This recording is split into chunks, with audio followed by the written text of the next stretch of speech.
Raphaël est l'une des victimes de Sandra Freire.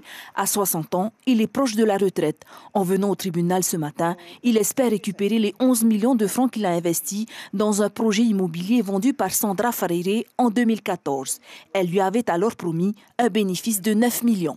On a été miroité par le bonheur qui nous interpelle au bout de 2 mois d'un investissement. Je vous dis réellement que c'était un investissement immobilier spécial.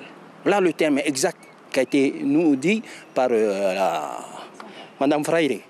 Rita, son épouse, comptait sur cet argent pour payer les études universitaires de sa dernière fille, une somme qu'elle n'a jamais vue.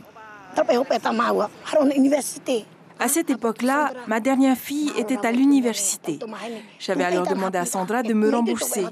On voulait acheter un appartement pour ma fille, près de l'université, parce qu'on habitait à Fahiti. Sandra Freire a profité de la naïveté de ses victimes. En 2014, avec ses 2 co-gérantes, elle sillonne toute la Polynésie. Elle se faisait payer 30 000 francs et promettait de multiplier par 30 l'investissement. Elle proposait également des formations de développement personnel qui n'ont jamais eu lieu. Sandra Freire ne voulait pas réagir. Selon les éléments du dossier, elle est aujourd'hui insolvable. Elle avait fait en sorte de ne pas avoir un quelconque bien saisissable ici. Concrètement, elle a mis à l'abri l'argent qu'elle a pu soutirer des uns et des autres et les biens qu'elle a pu avoir.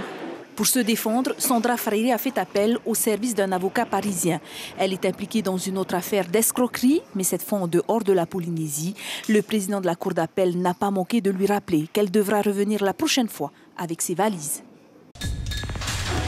L'information en continu sur Polynésie la première, Internet et réseaux sociaux.